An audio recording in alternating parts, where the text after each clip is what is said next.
equipo que por favor nos grabe, porque llega Celia Maya, me parece que al Consejo de la Judicatura, ¿no? Directamente. Empieza ya esta gestión de alguien a quien han intentado vincular absolutamente, mire, ya ni a Morena ni a la Cuarta Transformación, directamente a López Obrador. Y que en esa Cámara de Senadores tuvo su oposición de siempre, buscando evitar que llegue alguien distinto al Poder Judicial para como lo tienen. Hoy el presidente López Obrador se refirió a ese Poder Judicial y dijo que en todo caso se tiene que llegar a esa reforma judicial, pero por la vía electoral, por la vía democrática y por la vía pacífica. Cuando comenzábamos este espacio tuvimos un excelente comentario aquí en nuestros espacios, en el que pues nos hablaban de cómo es que hay una frustración absoluta de usted, público consentidor que nos ve.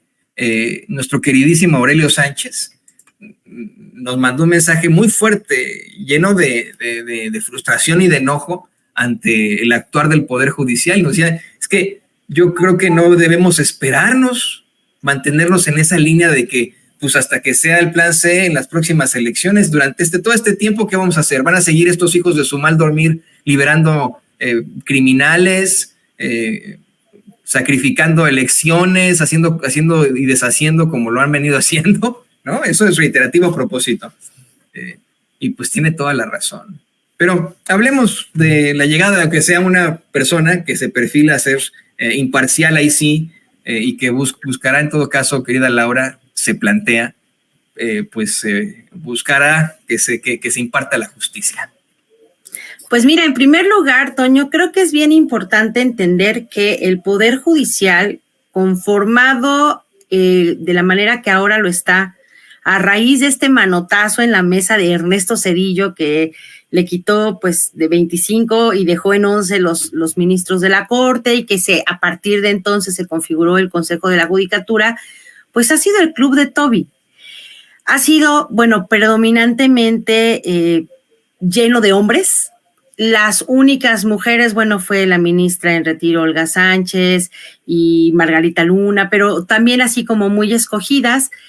Pero hay que entender qué es el Consejo de la Judicatura para que la gente más o menos le agarre la onda. Es como la auditoría de la función judicial que el propio Poder Judicial tiene, y a través de las tareas del Consejo de la Judicatura se revisa la función de los jueces. Es decir, cuando un visitador judicial va a un órgano, puede ser un juzgado, puede ser un tribunal, además de revisar que los libros de gobierno estén bien conformados, que no hagan falta expedientes, que se haya atendido a la gente, se escuchan las quejas del personal de, oye, este juez es muy violento, o este juez me pidió cosas extrañas, o esta juez me presiona para que me quede más tiempo, o no me quieren pagar mi salario, o me están haciendo contratos de 3 meses para no darme antigüedad, que son problemas reales del personal que trabaja en el Poder Judicial de la Federación. Y también se escucha al público, cuando el público dice, oiga, ¿sabe qué? Que este juez no me ha querido prestar el expediente, cosas así. Eso es lo que hace un visitador judicial. Esa es la parte del Consejo de la Judicatura que tendría que ser pues mucho más activo y poner a disposición de la gente lo que se dice para entender pues cómo se va a actuar. Después está el órgano de disciplina, que es justamente el que le pone sus estate quietos a los jueces y magistrados, y a través de los dictámenes que se elaboren va poniéndole pues sanciones administrativas e incluso inhabilitaciones a los titulares de los órganos jurisdiccionales. El que hoy llegue Celia Maya es algo que puede empezar a romper, es como el punto de equilibrio que se tenía, en donde todo era perfecto, en donde nadie se entera de que pues se destituya a jueces y magistrados, porque se hace muy en lo privado. Creo que además de que fue el club de Toby, y de alguna manera hasta cierto punto llegó a ser como en apariencia, pues tenemos el consejo, pero ¿qué hace el consejo? Nadie nos enteramos de lo que hace el consejo, a menos de que seas abogado y entres a visitar el sitio del consejo. No hay una apertura para que el público se entere de lo que hace. Me parece que el que llegue Celia Maya sin tampoco ponerle muchas lucecitas e imaginar que todo va a ser perfecto, porque en el consejo pues hay 7 personas, no es ella y ya. De alguna manera sí le va a empezar como a restar protagonismo a la presidenta del consejo, que esa también es una cosa ridícula, o sea, pones al zorro a cuidar el gallinero. ¿Cómo puede ser posible que la presidenta de la Suprema Corte y el Poder Judicial sea al mismo tiempo la presidenta del consejo? O sea, el órgano que me va a verificar que todas las personas de todos los juzgados, tribunales, se comporten bien, pero yo al mismo tiempo soy esa persona que les dice, ustedes hagan, yo los protejo. Es una cosa muy inconsistente y muy tonta, pero bueno, eventualmente yo creo que la llegada, además de que rompe este equilibrio, pues todo echado para un lado, va a empezar también a dar, pues como apertura a la gente. Yo espero que además, a partir de esta llegada de Celia Maya, se abra la función judicial a la gente, que sea más accesible. Digo, todos podemos entrar, si pones CJF, o sea, Consejo de la Judicatura Federal, se despliega un menú enorme de cosas y puedes revisar quiénes conforman los órganos jurisdiccionales en todo el país, y puedes revisar los expedientes que quieras revisar, y puedes ver las sesiones de los tribunales en vivo. Digo, obviamente esto, pues si no eres abogado, pues te da flojera, pero si tú eres abogado y estás aquí en la Ciudad de México y litigas en Zacatecas un asunto y no puedes ir, pues ahí te enteras de todo lo que tienes que enterarte. Entonces, sí tiene cosas muy interesantes, pero están muy cerradas a un público muy determinado. Y creo que esta parte también nos merece, pues, el comentario de decir que esta cercanía que dicen que tiene con el presidente, más que tener con el presidente, hay que entender que ella es una mujer que tiene desde 1979 trabajando en el Poder Judicial. No es un premio, no le están nombrando por su linda cara, la están nombrando porque es una persona que ha contendido para llegar a diferentes niveles de impartición de justicia, y hoy, pues digo, al final de cuentas, si tiene tantos años, 45 años trabajando en el Poder Judicial, pues me parece que es lógico que alguien que conoce perfectamente bien todo el funcionamiento del aparato de justicia de México llegue a un puesto como este. Y al final, pues, vaya, la independencia que ella pueda tener también va a depender, valga la redundancia o la contradicción, de el resto de personas que conforman el pleno del Consejo de la Judicatura. Entonces, quizás no vayamos a ver tantos cambios como necesitamos o como deseamos, pero sí que empezará a cambiar, me parece, un poquito la idea del Consejo de la Judicatura como el otro club de Toby, en donde nadie podía penetrar. Y ya estamos viendo que pues es imposible seguir manteniendo estas cúpulas de poder alejadas de gente que tiene otros ideales. Y ahorita, pues como lo comentabas previamente en el anterior comentario, en efecto, todo el mundo tenemos ahora sí que nuestro corazoncito y nuestra propia ideología, y una cosa no se contrapone con la otra. El que yo sea chaira no significa que no tenga yo derecho de acceder, por ejemplo, a un puesto en el INE o en el Tribunal Electoral o en un, no sé, tribunal colegiado. Eso no significa, no hay como una prohibición. Si tú piensas de esta manera, entonces no te mereces este puesto. Eso es imposible. Así que me parece que el que Celia Maya, además, pues que fue contendiente al gobierno de Querétaro en la campaña de 2021, pues por Morena, nos pone de manifiesto que sí, que tiene una ideología, y que independientemente de que en ese momento haya tenido oportunidad de llegar a ser o no gobernadora, pues no la quitó de su función, ahora sí que como una persona afín al partido, que ahora está llegando a este otro páramo. Y me parece pues interesante porque pues de principio, así como para entrar y romper el turrón, dijo, bueno, vamos a reorganizarnos, vamos a mirarnos hacia adentro, vamos a ser autocríticos y vamos a empezar por corregir fallas y excesos. Y esa parte, Toño, es la que a mí me parece muy importante de revisar, porque ya sabemos que ahorita con los 84,000 millones de pesos que está pidiendo el Poder Judicial de la Federación, que incluye obviamente al Consejo de la Judicatura y al Tribunal Electoral del Poder Judicial de la Federación, que alguien llegue y diga, pero vamos a revisar qué y para qué se pide, por ejemplo, presupuesto. Enseguida Lainez Potisek, que es uno de los más férreos pues opositores, bueno, todos, pero más férreos opositores al presidente dentro del Pleno del Consejo de la Judicatura, del Pleno de la Corte, enseguida dijo, pero nosotros necesitamos que se nos asegure nuestro salario porque merecemos una remuneración justa, irrenunciable y acorde con nuestras responsabilidades. Y yo aquí quiero hacer una puntualización, Toño.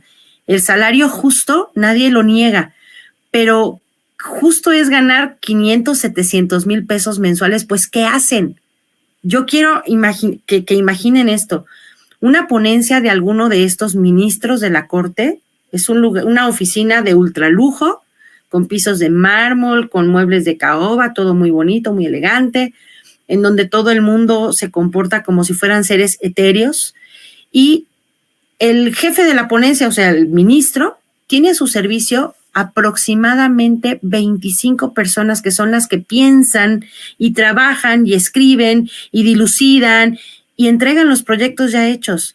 Y el único trabajo del ministro de la Corte es revisar los proyectos, decirle, aquí te faltó, aquí cámbiale, aquí ponle, porque el secretario de Estudio y Cuenta es el que lo trabaja, y pues llegan a sus juntas, ¿no? De tomar cafecito, a platicar qué es lo que van a hacer y ponen ahora sí que en el pleno la discusión y discuten, o sea, básicamente el trabajo lo hacen las 25 personas que están asignadas a cada ponencia.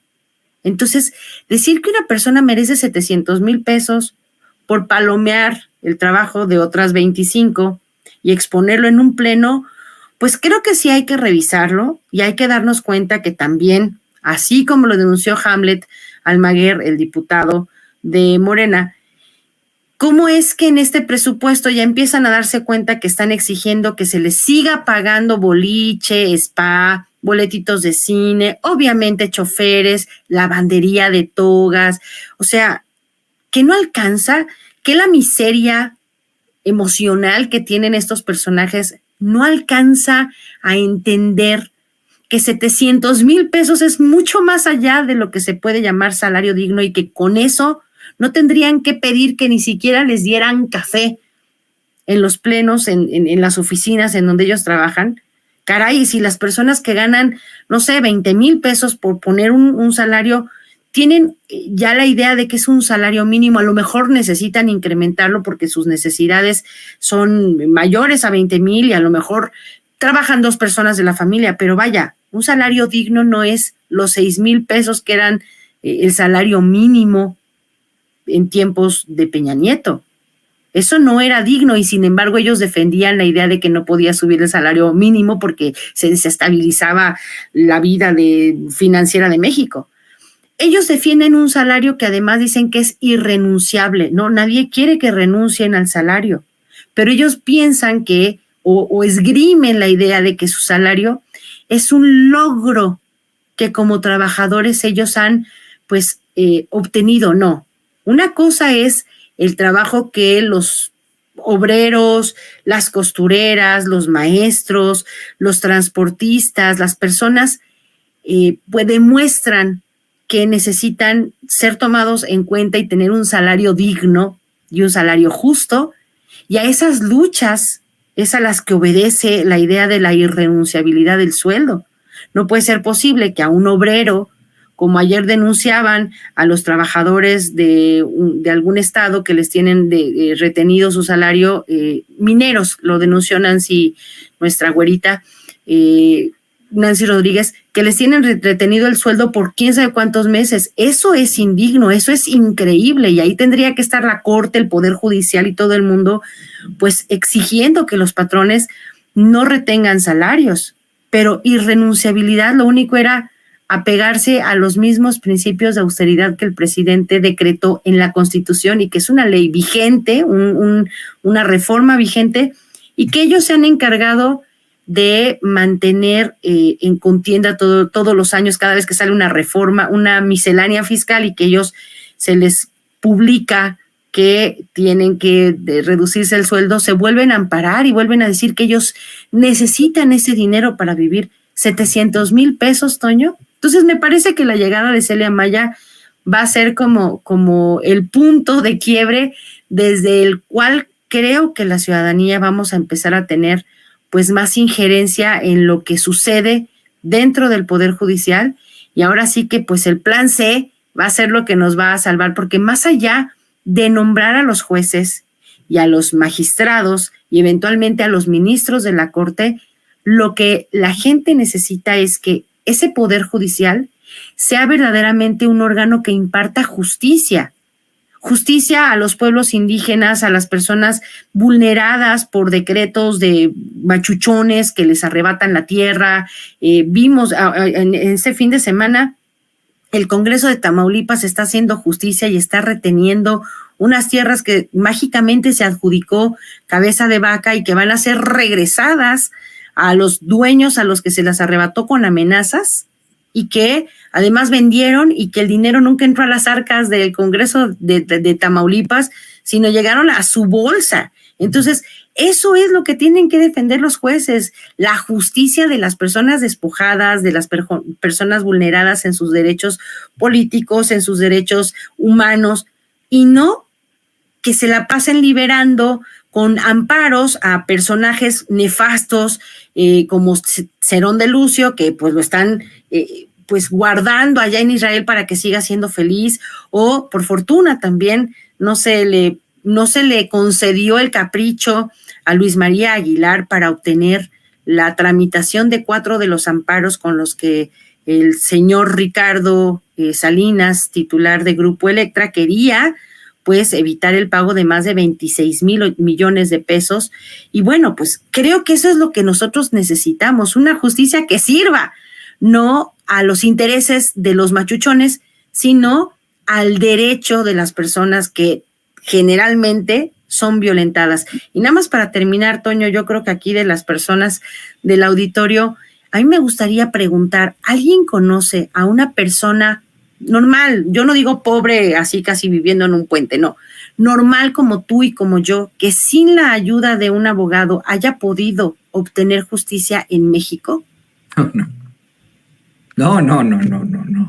Entonces, yo soy abogada, mi esposo es abogado, pero no conozco, de verdad no conozco a alguien que sin la ayuda de un abogado como, oye, juez, ayuda, bueno, ni siquiera en las juntas de conciliación y arbitraje hay gente que tiene 20 años litigando un despido injustificado. Y la justicia va pateando y va pateando y va pateando y los laudos nunca salen. Yo quiero saber si es cierto que el Poder Judicial concede justicia con base en lo que dice la ley. Las leyes son muy bonitas, muy románticas, tienen una definición hermosa de lo que es justicia. ¿Llega la justicia a la gente? Sí, no. ¿Se justifican esos 84,000 millones de pesos al Poder Judicial? Y ya no digamos los presupuestos de los estados, que también tienen sus propios consejos de la judicatura y sus propios órganos de justicia estatal. ¿Llega la justicia por tanto dinero? Entonces, ¿cómo justificas, Toño, que necesitas ese dineral si no sirve para lo que supuestamente tiene que servir? Entonces, creo que a mí me da esperanza que Celia Maya esté llegando, que esté poniendo este primer tema a la mesa, y de ahí pues yo creo que vamos a encontrar muchísimo material para estar exigiendo que el Consejo de la Judicatura sea el órgano interno del propio Poder Judicial que empiece a apretar las tuercas, porque desde afuera se ve que no se puede. Enviaron a Celia entre los lobos y pues le deseamos mucha suerte. Querida Laura, qué interesante análisis nos has planteado. Por favor, además de agradecerte, te quiero pedir que nos compartas tus redes sociales para que la gente se ponga en contacto contigo. Pues bueno, yo estoy en el ex Twitter como @CeballosLaura, aquí en el YouTube como Laura Ceballos Alcázar, en el Facebook como Laura Ceballos-Foro Virtual.